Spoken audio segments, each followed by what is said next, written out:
Si je posais la question à quiconque, est-ce que tu souhaiterais avoir la vie éternelle demain? Tous diront oui. Est-ce que tu souhaiterais vivre auprès du Seigneur demain? Très peu diraient non. Parce que notre Dieu nous crée à son image et à sa ressemblance. Et nous avons en nous l'esprit de l'éternité. Nous voulons vivre longtemps. Quand il nous créait, ce n'était pas pour que nous mourions. Notre désobéissance nous a valu ce que nous vivons aujourd'hui. Le thème de ce jour. Heureux ceux qui ont le cœur pur, car ils verront Dieu. Heureux ceux qui ont le cœur pur, car ils verront Dieu. Alors Jésus-Christ sort cette phrase-là, il dit, heureux, doivent s'estimer heureux, bénis, ceux qui ont le cœur pur, car ils verront Dieu. Parlons du cœur, d'où l'importance du cœur dans le regard de Dieu, dans la vision de Dieu. Le cœur a une très grande importance. Heureux ceux qui ont le cœur. Comment? Pur. Nous avons tous le cœur, mais tous nos cœurs ne sont pas purs. Ceux-là donc qui auront le cœur pur verront Dieu. Un cœur pur, un cœur parfait, un cœur d'amour, un cœur de paix, un cœur humble, vrai, juste, un cœur doux, un cœur saint. C'est différent de quelqu'un qui n'a pas un cœur pur. Celui-là aura un cœur malicieux, méchant, malhonnête, mettons comme ça, colérique, un cœur impur, surchargé de mauvaises pensées. Voilà, c'est de ça que nous voulons parler en quelques instants pour entrer dans la pensée du Seigneur, dans ce qu'il nous dit. Dans Matthieu chapitre 5 verset 8, nous ressort cette parole de la bouche personnelle de Jésus-Christ. Heureux ceux qui ont le cœur pur, car ils verront Dieu. Il s'agit d'avoir un cœur pur. Et conséquemment, en guise de suite, de récompense, Dieu promet qu'ils verront Dieu.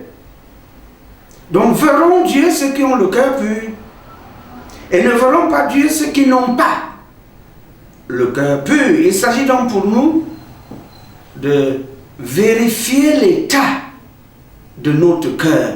Notre cœur est dans quel état? Est-il pur, saint, propre, honnête, sincère, vis-à-vis de Dieu comme vis-à-vis du prochain? Ou alors c'est le contraire?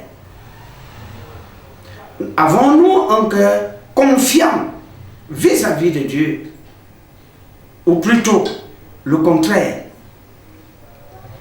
Avons-nous un cœur semblable au Sacré-Cœur de Jésus-Christ? Un cœur qui pardonne par rapport à ceux-là qui ont des cœurs de rancune, qui ne savent pas pardonner, ni oublier les offenses qu'ils reçoivent. Nous sommes dans le livre de Jérémie, au chapitre 17, verset 9, qui dit « Le cœur est tortueux par-dessus tout, et il est méchant. Qui peut le connaître? Autant que la langue ce petit organe-là, difficile à dompter, autant le cœur n'est pas un membre facile à apprivoiser, à diriger selon notre propre volonté. Tu peux vouloir quelque chose et ton cœur te dira non. Et la plupart du temps, il gagnera. Tu peux rejeter quelque chose et ton cœur est accro. Au contraire, et tu seras vaincu. C'est pour ça que disait ce grand prophète Jérémie, 17:9, le cœur est tortueux. Par-dessus tout, il est méchant. Qui peut le connaître? Il y en a même qui ne se reconnaissent pas dans leurs actes, dans leurs actions. Lorsque le cœur est emballé, mettons comme cela, tu es un être colérique, tu es emballé devant et face à une situation. L'esprit te dit calme-toi, mais le cœur est tellement en mouvement que finalement tu succombes. Le cœur, très important pour être véritablement un enfant de Dieu. Donc regardons l'état de notre cœur et demandons la force à Dieu de le dompter, de l'apprivoiser et de le faire marcher selon la volonté de Dieu. Voilà. Parce que, il y a encore une autre vérité qui jaillit de la parole de Dieu, parlant de comment Dieu agit vis-à-vis de nous. Aujourd'hui, c'est dans le livre de Psaume, dans certains versets c'est 26, d'autres c'est 27, Psaume 18, 26, 27, qui dit: avec celui qui est pur, tu te montres pur, et avec le pervers, tu agis selon sa perversité. Le Seigneur est bon, il est miséricordieux, il est compatissant. Il donne le soleil à tous, aux bons comme aux méchants. Il donne la pluie à tous, aux bons comme aux méchants. Et comme il est souverain, il peut bénir même les gens qui ne le connaissent pas, les insensés, les païens. Dieu le peut. Mais si tu voudrais connaître la bonté du Seigneur, sois bon. Si tu voudrais connaître le côté redoutable du Seigneur, sois pervers, sois méchant. Et là, tu sauras qui est Dieu. Parce qu'il s'est réservé un jour où ce ne sera plus le moment d'avoir pitié des hommes. Ce jour redoutable arrive. Avec celui qui est pur, tu te montres pur. Et avec le pervers, tu agis selon sa perversité. Le méchant va occuper quelle place devant la face de Dieu lorsque tu as choisi délibérément le diable et ses voies? C'est une question, c'est à méditer. Aujourd'hui, Dieu est prêt à changer l'état de notre cœur. Il est prêt. Et ça ne date pas d'aujourd'hui. Il l'avait déjà prédit et prévu à travers ce prophète dénommé Ézéchiel. Ézéchiel 36, 25. Le Seigneur nous dit: je répandrai sur vous une eau pure et vous serez purifiés. Parce que si le Seigneur te purifie, tu le seras. Je vous purifierai de toutes vos souillures et de toutes vos idoles. Dieu rejette les souillures et les idoles, ce qui s'accapare de nos vies, de notre âme. Il nous purifiera, disait-il, de toutes nos souillures. Il y a des choses qui souillent l'homme. Il l'avait prédit. Et au verset 26, il dit: je vous donnerai un don. Je vous donnerai un cœur nouveau. et je mettrai en vous un esprit nouveau. Deux choses. Et le cœur nouveau, différent de celui que tu as aujourd'hui si tu n'as pas Dieu. Et un esprit nouveau. Lequel? Le Saint-Esprit qu'il a envoyé dans le monde, dans son Église, depuis la Pentecôte. J'ôterai de votre corps le cœur de pierre et je vous donnerai un cœur de chair. J'ôterai de votre thorax un cœur dur, rebelle, de rejet de ce qui est sacré, divinement sacré, de ce qui est de Dieu, l'Éternel, le Tout-Puissant, Jéhovah, Yahweh. Et je vous donnerai un cœur de chair, un cœur tendre. Et le temps était arrivé où il a fait. Maintenant, la balle est dans notre camp, de notre côté. C'est à nous de faire le pas pour aller vers lui, pour dire, Seigneur, donne-moi donc ce cœur. Oui, tu seras en train de répondre même à une demande que le Seigneur te fait et nous fait tous les jours. Lorsqu'il parle dans le livre de 23, au verset 26, il dit, mon fils, sans exclure la fille, mon fils, terme général, mon fils, ma fille, donne-moi ton cœur, donne-moi. Et que tes yeux se plaisent dans mes voies. Oh l'Éternel, le Tout-Puissant, notre Créateur. Qui suit l'homme ainsi? C'est lui qui nous a créés. Et c'est nous qui l'avons rejeté. Dieu, depuis le jardin d'Éden. Comme nous avons rejeté son fils lorsqu'il est venu. Les siens l'ont rejeté.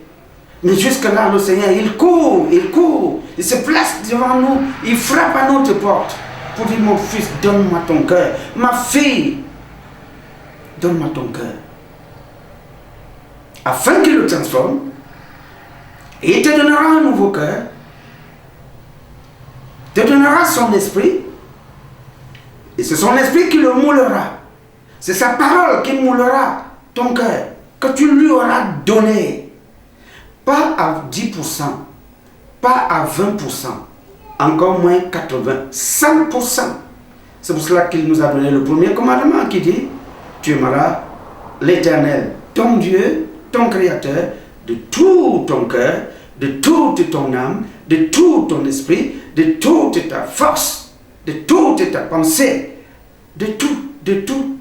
Il veut le 100%. Dieu est jaloux. Il ne voudrait pas accepter que tu lui donnes juste une partie comme cela de ton cœur.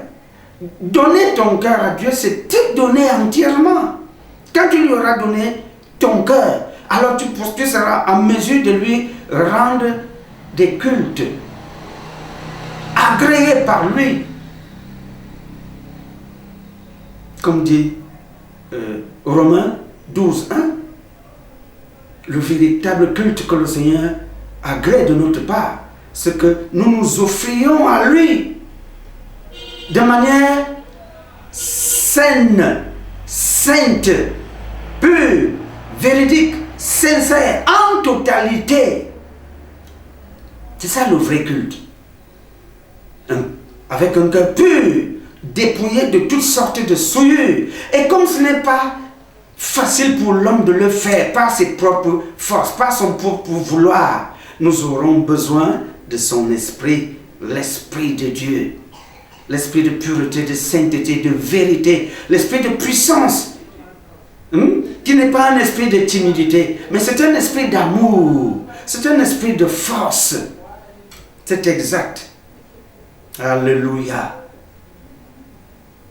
Donc, première chose, donne ton cœur au Seigneur.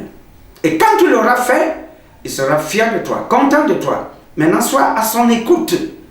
C'est pour ça que Jésus-Christ vient dire, heureux ceux qui ont le cœur pur. Que le Seigneur, que le Père, que l'Esprit Saint, que la parole travaillera. Oui, la parole travaillera. Le Père travaillera dans ton cœur.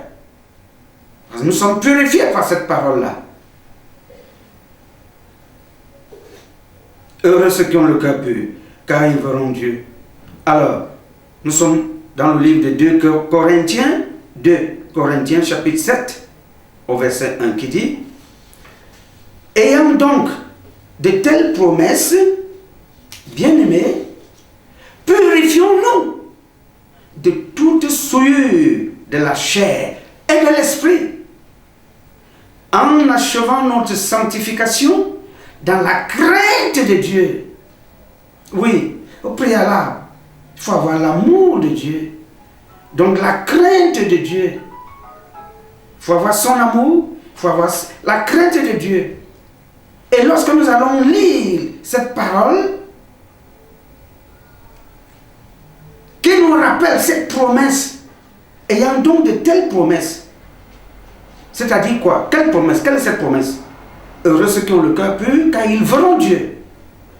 Bien-aimés, purifions-nous. Et il y a une part de notre part.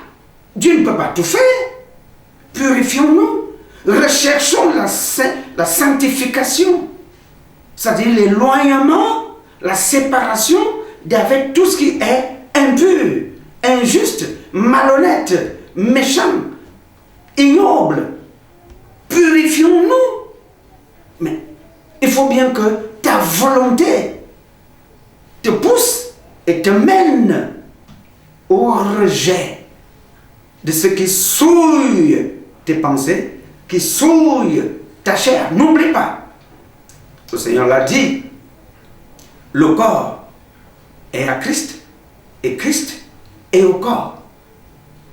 Donc tu ne donnerais pas, tu ne livrerais donc pas ton corps aux choses du monde, de la chair, encore moins ton esprit. C'est pour cela que Dieu dit: donne-moi ton cœur, je voudrais travailler pour toi, avec ce que tu vas me donner. Le Seigneur nous demande pour qu'il fasse.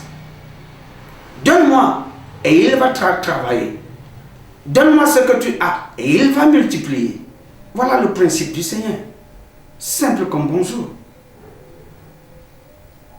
Donc si tu t'attends à recevoir, à être écouté par Dieu pour recevoir ce que tu lui demandes, tu lui poses comme question, ah, bien-aimé,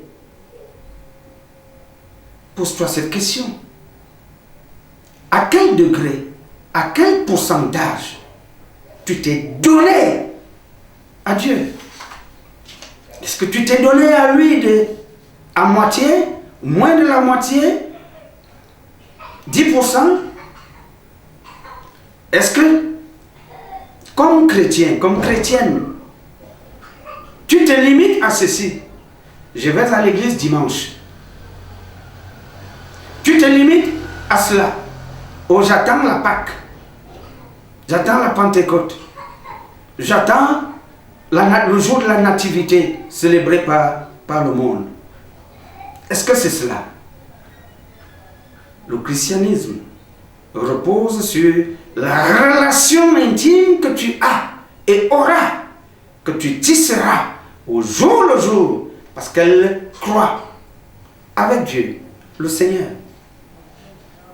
Et plus tu t'approcheras de lui, plus tu le fouilleras davantage. C'est pour ça qu'il a dit: vous me chercherez et je me laisserai trouver par vous. Tu t'approches de lui, il se laisse trouver. Et toi, oh, l'Esprit Saint va déposer en toi la soif de connaître davantage Dieu. La soif de le connaître. Tu ne vas pas te satisfaire avec ce que tu as et que tu connais de lui. Et tu ne seras plus à l'aise dans ce monde-ci. Où, en vérité, nous sommes de passage. Et plus tu t'approches de Dieu, plus tu seras uni à lui, plus il te dévoilera, bien-aimé, c'est la vérité, sa splendeur, sa grandeur, sa magnificence, sa gloire. Plus tu t'avances à lui, plus tu seras avec lui au jour le jour. Et de plus en plus, et bien plus il se dévoilera à toi. Tu seras à l'aise avec Dieu. À longueur de journée, tu parleras, tu lui chanteras des louanges, tu l'adoreras. Tu verras Dieu en tout. C'est pour cela d'ailleurs qu'il dit, priez sans cesse. C'est-à-dire, soyez connectés sans cesse avec moi. Soyez unis à moi. En tout instant. Il n'y a pas un moment où tu es avec lui et un autre moment où tu te dis non. À longueur de journée, ton esprit est branché. Et cela ne t'empêche de vaquer à toutes tes occupations. Bien-aimés, c'est bienfaisant, je vous le dis, d'être en connexion profonde, sincère, avec le Seigneur. Il aime ça. Il sera réjoui d'avoir des enfants qui sont à ses pieds pour lui parler et pour l'entendre parler. Oui, c'est la vérité. Ne te satisfais pas de ce vocable, je suis chrétien, qui jaillit comme ça juste de la bouche. Donc, le cœur, c'est un membre à préserver. Le cœur, un foyer de beaucoup de mots. Nous sommes dans le livre de Marc, à partir du verset 21. Marc 7, à partir du verset 21, qui dit, car c'est du dedans, c'est du cœur des hommes que sortent les mauvaises pensées. Et on va citer ce qui sort, ce qui prend source à partir de l'intérieur du cœur. La Bible cite les adultères, les impudicités, les meurtres. Verset 22, les vols, les cupidités, les méchancetés, la fraude, le dérèglement, le regard envieux, la calomnie, l'orgueil, la folie. Verset 23, toutes ces choses mauvaises sortent du dedans et souillent l'homme, le cœur, le foyer de bien des mots. Tu vas te retrouver comme cela, là où tu ne devrais pas. Mais parce que ton cœur aura médité que, vas-y, c'est pas grave, et puis, écoute, vas-y, tu vis. Tu vas te retrouver comme cela, en train de poser un acte d'adultère, vis-à-vis de ton compagnon, ta compagne, de ton conjoint, de ta conjointe, mais cela sera passé par le cœur, tu auras médité. Et tu auras laissé libre cours. Toutes sortes d'impudicité, de dérèglement sexuel, ça part du cœur. Et face à cette pulsion donc du cœur, tu deviens esclave. Esclave de ces pulsions, de ces tendances. Les meurtres, toutes sortes de meurtres. Les méchancetés, toi en cœur, ton cœur est dans quel état? Parce qu'avec tout ce que le Seigneur cite, comment peuvent prétendre les hommes de servir Dieu? Mais ça ne passe pas. Ils sont dans une grande désillusion de penser que tu peux servir Dieu allègrement, sans souci, en entretenant, sans effort de rejeter Dieu avec les adultères, les impudicités, les meurtres, les vols, le vol, la corruption, les méchancetés, la fraude, le dérèglement, toutes sortes de dérèglements tels que nous voyons aujourd'hui, les regards envieux, des jalousies, la calomnie, la médisance, l'orgueil et toutes sortes de folies humaines. Comment ça ne peut pas aller? Et c'est ce qui bloque, qui nous cache la face du Seigneur. Il le dit clairement, Dieu n'a pas changé. Dieu n'a pas changé, pas du tout. Toutes ces choses mauvaises sortent du dedans et souillent l'homme. L'amertume dans ton cœur te souille. Parce que Dieu ne nous demande pas d'être amertumés. Soyez joyeux dans le Seigneur. Réjouissez-vous dans le Seigneur. D'aucuns me diraient, Mais pasteur, lorsqu'on a des soucis, lorsqu'on a des problèmes, lorsque ce n'est pas évident, mais je n'en doute point, mais c'est Dieu qui le dit. Il voulait nous élever à un niveau spirituel. Que face aux problèmes, face aux soucis, face à tout ce que nous pourrions avoir à vivre, comme peine, comme douleur, comme traumatisme, comme rejet, comme combat, comme attaque. Mais Dieu est toujours là. Il a dit, déchargez-vous sur lui de tout cela. C'est ce qu'il dit. Suivons seulement la parole et nous nous en sortirons heureux. Parce que notre cœur, obéissant, sera pur. Et c'est lui qui le purifiera. Nous ferons l'effort de rejeter tout ce qui est impur. C'est-à-dire tout ce que le Seigneur rejette. Donc, l'amour pour Dieu requiert un cœur pur. C'est pour ça qu'il dit, heureux ceux qui ont le cœur pur, car ils verront Dieu. Il s'agit pour nous de tout faire pour avoir maintenant un cœur pur, dépouillé et débarrassé de tout ce qui est impur. Ils verront Dieu. Ils le verront. Le moment venu, ils vivront avec lui. Ils verront Dieu dans ce monde. Ils vivront avec Dieu dans ce monde, en esprit. C'est pour cela que d'ailleurs il nous le dit. Les vrais adorateurs que le Seigneur cherche, c'est ceux-là qui l'adorent en esprit, en vérité, c'est-à-dire avec le cœur. Et à cet égard, tu n'as besoin d'aucun intermédiaire. Il y a Dieu d'un côté et à toi. Il aura déjà mis en toi l'Esprit Saint. Jésus-Christ habitera déjà en toi.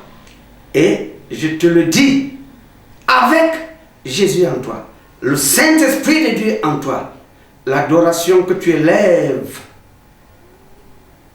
le chant que tu élèves, le regard que tu lèves comme cela vers ton Seigneur est approuvé.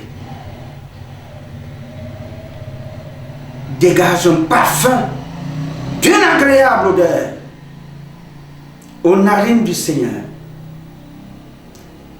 Tes prières, ta louange, ton adoration réjouiront le cœur du Seigneur. Oui, voilà ce que le Seigneur nous demande. Il veut des cœurs purs, des cœurs saints. Deutéronome 36, l'Éternel, ton Dieu, circoncira ton cœur et le cœur de ta postérité. Il circoncira, il taillera, il moulera, il formera, il transformera ton cœur et le cœur de tes enfants, des enfants de tes enfants. Alors, et tu aimeras l'Éternel, ton Dieu, de tout ton cœur et de toute ton âme, afin que tu vives. Il le fera afin que tu vives, que je vive, que nous vivions. Mais avant, il circoncira notre cœur. Et si mon cœur est circoncis, il est transformé, ma descendance va suivre. On dit tel père, tel fils, tel que j'aurais été, branché avec le Seigneur, ainsi seront mes fils, à qui je donnerai la parole, partout où je me trouverai. Oui, ton Dieu circoncira ton cœur et le cœur de ta postérité, de ta descendance. Et tu aimeras l'Éternel. Il fera ce travail et déposera l'amour de Dieu, l'amour pour Dieu dans ton cœur. Afin que, il y a toujours un but, une raison. Dieu fait tout pour un but. Et le but de son intervention pour te transformer, c'est pour que tu vives avec lui. Si tu vis avec lui, ça veut dire que tu le vois, tu le connais. Heureux ceux qui ont le cœur pur, car ils verront Dieu. Ils marcheront avec lui. Ils seront conduits par lui. Donc, Comme nous dit 1 Jean chapitre 3 au verset 3. Quiconque a cette espérance en lui se purifie, comme lui-même est pur. Oui, Dieu est pur. Jésus-Christ, le Fils de Dieu, est pur et saint. Tu as donc cette espérance-là, tu te purifies. Tu te recommandes entièrement au Seigneur, tu dis, Seigneur, me voici. Il ne demande pas que tu te purifies avant de venir à lui. Non. Viens à lui tel que tu es. Mais tu ne vas pas cheminer avec Dieu tel que tu es. Non. Pas du tout. Laisse-toi transformer. Déconnecte-toi des choses du monde, de la chair, de tout ce que là qui semble être tes désirs les plus profonds. Dépouille-toi, débarrasse-toi de ce que je vais appeler ton ou tes péchés mignons. Rejette tout cela. Ce n'est que vanité. Quiconque a cette espérance en lui se purifie. C'est-à-dire, par sa propre volonté, rejette, refuse, et Dieu te donne la force. Et au Proverbe 4, 23 nous dit, Proverbe 4, 23, garde ton cœur plus que toute autre chose, car de lui viennent les sources de la vie. Garde ton cœur plus que toute autre chose. Le cœur, le cœur, le cœur. Pendant que le Seigneur te donne cette parole au travers de mon humble bouche, commence à t'examiner. Ton cœur est dans quel état? Est-ce un cœur de miséricorde qui pardonne, qui minimise, qui néglige, qui ne tient pas toujours compte des fautes et des offenses de l'autre? Oui, parce que nous tous, nous avons besoin du pardon de Dieu. Alors nous tous, pour imiter notre Seigneur, devrions pardonner à notre prochain. Easy, simple comme bonjour. Garde ton cœur plus que toute autre chose. Mais on viendrait à infiltrer dans ton cœur, planter dans ton cœur ce que Dieu rejette. Écoute, de manière forte, décisive, ferme. Dis, arrière de moi, Satan. Arrière de moi. Il y a des choses avec lesquelles il ne faut pas négocier. Donc il faut être un vrai enfant de Dieu, c'est quelqu'un de déterminé, c'est quelqu'un de ferme, c'est quelqu'un de fort, c'est quelqu'un qui ne négocie pas. C'est quelqu'un qui écoute la voix de Dieu. Parce que ce genre de cœur-là, qui est moulé par Dieu, va écouter la voix de Dieu. Et va se dépouiller, se débarrasser de ce que Dieu ne veut pas voir dans ta vie. Mais Dieu, c'est Dieu. D'ailleurs, il l'a dit, si tu voulais être disciple du Seigneur, ben, si tu places des hommes avant Dieu, tu as échoué. Non, c'est Dieu avant tout. Et le reste suit. Comme Dieu est bon, comme Dieu est miséricordieux, il ne peut pas te dérouter. Mais tu ne peux pas préférer le monde, les choses du monde, en mettant de côté Dieu. C'est pas possible. Tu n'es pas disciple de Dieu. Tu ne peux pas évoluer ou prétendre évoluer avec Dieu, ayant et portant, chérissant un cœur encombré, un cœur méchant, de rejet, un cœur injurieux, un cœur corrompu. Ça ne peut pas aller. Nous sommes dans le psaume 119. Au verset 10 dit, je te cherche de tout mon cœur.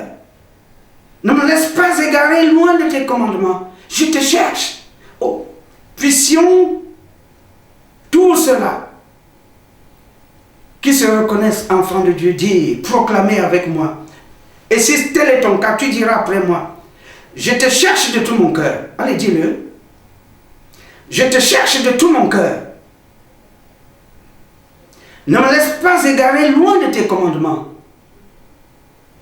Voilà. Cherche. Cherchons.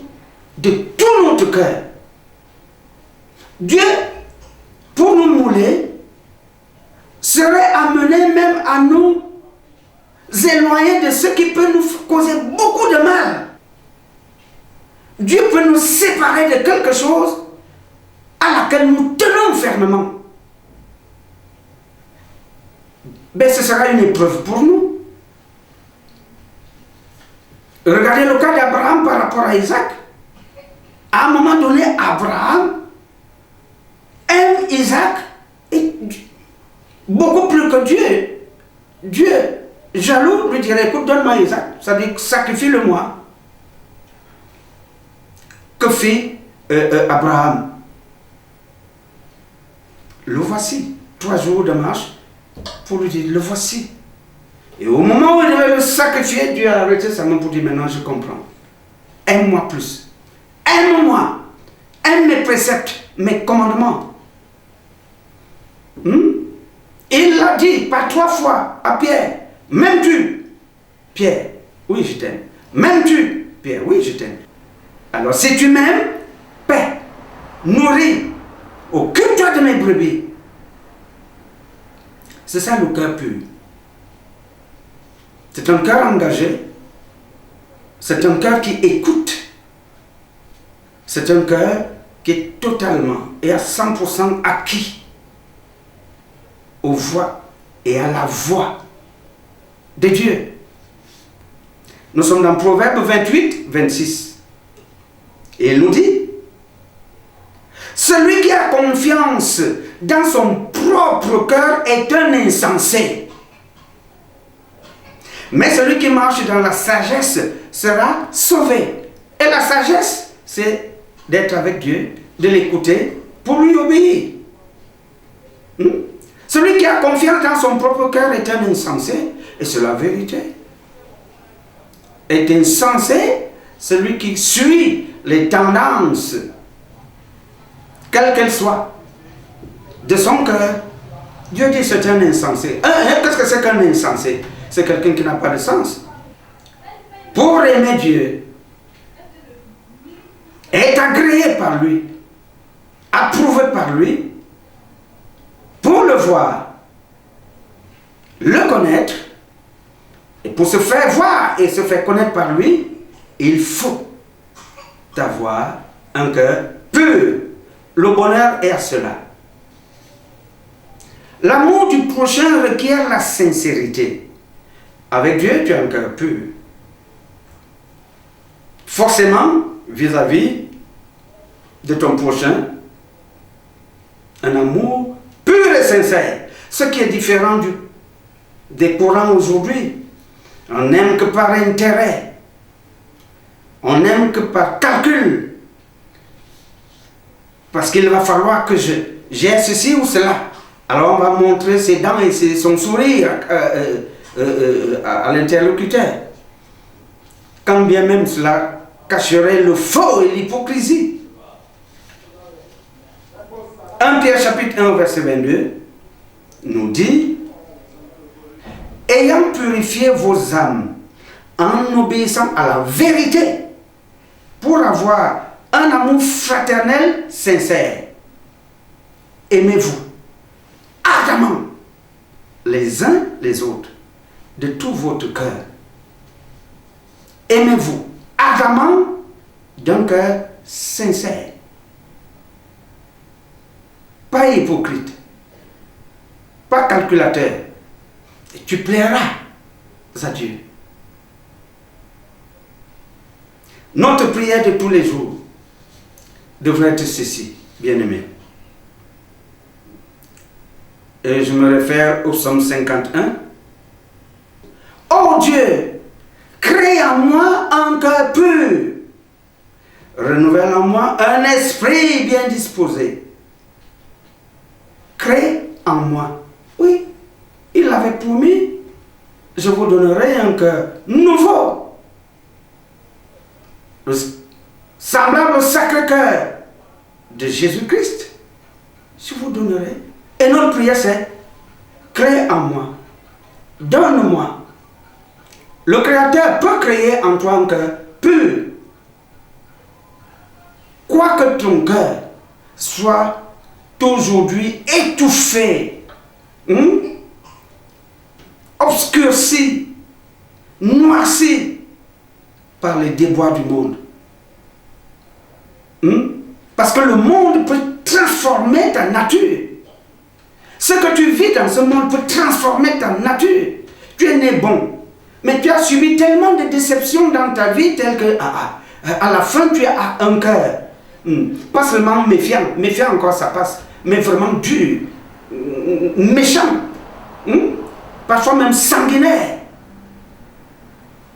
Alors notre prière de tous les jours, et tu vas répéter après moi: ô Dieu, crée en moi un cœur pur, renouvelle en moi un esprit bien disposé. Que Dieu te bénisse. Donc, le thème nous dit: heureux ceux qui ont le cœur pur, car ils verront Dieu. Donc ça veut dire malheur à ceux-là qui n'ont pas le cœur pur, car ils ne verront pas Dieu. Allons dans ce sens. Ceux qui n'ont pas le cœur pur, que nous dit le Seigneur? Matthieu 23, à partir de 25. Et il est écrit: malheur à vous, scribes et pharisiens hypocrites, parce que vous nettoyez le dehors de la coupe et du plat, et qu'au-dedans, ils sont pleins de rapine et d'intempérance. Verset 26.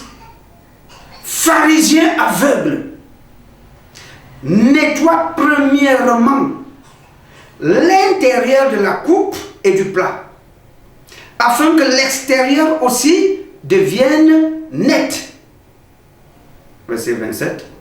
Malheur à vous, scribes et pharisiens hypocrites, parce que vous ressemblez à des sépulcres blanchis qui paraissent beaux au dehors et qui, au dedans, sont pleins d'ossements de mort et de toute espèce d'impureté. Vous de même, au verset 28, au dehors, vous paraissez juste aux hommes, mais au dedans, vous êtes pleins d'hypocrisie et d'iniquité. Voici ce que le Seigneur dit et demande aux uns comme aux autres. À nous tous, occupez-vous d'abord, premièrement, de l'état du cœur, de ce qui est à l'intérieur. Occupez-vous d'abord de cela. Nettoyez l'intérieur. Or, ce n'est pas ce que font les hommes. Dans la plupart du temps, on s'occupe de l'extérieur. Pour ce qui te concerne, tu passes combien de temps à t'occuper de ta coquetterie, de ta beauté externe, de ta coiffure, de tes lentilles, de tes yeux, de ton aspect vestimentaire, et même, certains vont se placer comme ça devant le miroir pour s'exercer à marcher de telle ou de telle manière. L'extérieur prend beaucoup de notre temps. Les fards, les make-up, et tout ce que tu voudras. Les bijoux, les vêtements, je ne sais pas comment ça s'appelle encore. Les rouges à lèvres, ou jaune à lèvres, ou tout ce que tu voudras. Pharisien aveugle, nettoie premièrement l'intérieur de la coupe et du plat. Il a pris ici là une symbolique. Lorsque tu laves une marmite dans laquelle tu as préparé, il y a beaucoup qui vont passer le temps à nettoyer l'extérieur. Mais si l'intérieur n'est pas nettoyé et que à nouveau vous y mettiez de la nourriture, vous allez empoisonner les gens qui auront des problèmes de digestion. Il faut nettoyer très bien l'intérieur. Ceci est valable pour l'homme. L'intérieur, c'est-à-dire le cœur. Le Seigneur travaille avec nous par rapport à l'état de notre cœur. Est-ce que notre cœur est amour? Est-ce que notre cœur est prompt à écouter sa parole, à la recevoir, pour l'appliquer? Est-ce que notre cœur est obéissant? Ou alors, ce qui nous intéresse, nous, aujourd'hui, c'est notre corps, vu de façade, de l'extérieur. Combien rigeons, c'est-à-dire, vont vous présenter comme ça des souris qui n'ont rien à voir avec l'état de leur cœur. Si tu as des soucis, eh bien voilà, arrange-toi à ce que le cœur soit net. Va vers Dieu, recommande tout au Seigneur, décharge-toi sur lui de tout. Il prendra le reste, et dès que tu l'auras fait, ton sourire ne sera plus hypocrite. Oui, tu seras naturel, tu seras vrai. Voilà, bien-aimé, la parole que le Seigneur nous donne ce soir, à nous tous, pour continuer à travailler l'état de notre cœur. En guise de conclusion, pour tendre vers la fin, je vais te lire ceci. Nous sommes dans le livre de Jacques, au chapitre 4, verset 8, qui dit: approchez-vous de Dieu. S'approcher de Dieu. Et il s'approchera de vous. Il ajoute: nettoyez vos mains, pécheurs. Purifiez vos cœurs, hommes irrésolus. Donc lorsque tu feras le pas vers lui, quel que soit l'état de ton cœur, il t'accueillera. Maintenant, face à lui, il te donnera les directives. Il te donnera sa parole. Et il te dira: mon fils, ma fille, il y a du travail à faire et à effectuer en toi. Il y a du travail. Nettoie tes mains. Purifie tes mains. Ne plonge plus tes mains dans des choses ignobles, injustes. Quand il parle des mains, il parle du corps. Et il dit: purifiez vos cœurs. Allez, commence à purifier ton cœur. Enlève la haine de ton cœur. Enlève la jalousie. Enlève toutes sortes de méchanceté, de cupidité. Ah, laisse-moi prendre la première place. Laisse-moi prendre la place d'honneur. Honore-moi. Et plus ainsi tu vas évoluer avec le Seigneur, plus il lui plaira de faire de toi un vase pur, un vase d'honneur, à son service. Il va maintenant utiliser ta bouche pour parler au prochain. Ce ne sera plus une bouche qui maudit, ce sera une bouche qui bénit. Et il va s'occuper de tes pensées. Quand tu donneras la parole, quand tu vas témoigner, lorsque tu parleras, partout où tu te trouveras, tout baigne, tout est clair. Il n'y a pas de frein, il n'y a pas de blocage, parce que le Seigneur a oint. Et ta pensée, et ta bouche, et ta voix, et tes mains, et tout ton être. Tout ton être est rempli de la présence de Dieu. C'est pour cela que même l'ombre de pierre pouvait guérir. Rempli. Approchez-vous de Dieu, il s'approchera de vous. Nettoyez vos mains, pécheurs, purifiez vos cœurs, hommes irrésolus. C'est ce qu'il nous demande. Donc, tu es fils de Dieu, fille de Dieu, tu évolues avec le Seigneur. Ne te satisfais pas de ton aujourd'hui. Dis-toi que demain tu dois être mieux, faire plus et éventuellement rejeter les choses qui t'ont fait tomber aujourd'hui. On évolue comme cela avec Dieu. Nous ne sommes pas parfaits. Moi qui vous parle, ne pourrais jamais prétendre l'être. Jamais. Le Seigneur, nous sommes perfectibles. Et c'est dans sa grâce. C'est en cheminant avec lui, en méditant et en le contemplant. Au fur et à mesure, il fera. Bien-aimé, est-ce que tu as reçu favorablement cette parole que le Seigneur nous donne à tous? Si tel est le cas, que le Seigneur te bénisse. Si tel est le cas, qu'il nous perfectionne. Oui, il a besoin de nous. Il a besoin de nos cœurs. dans un état pur. D'ailleurs, il a besoin de son Église dans un état pur, irréprochable, irrépréhensible. Parce que c'est toi et moi qui formons l'Église, le corps de Christ. Oui, il a besoin des gens dans ce monde pour intercéder pour l'humanité. Il a besoin de nous. Mais il faut des cœurs purs, des bouches purifiées, des mains pures, irréprochables.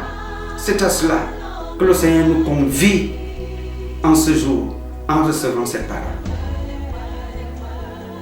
Que le Seigneur bénisse tout son peuple.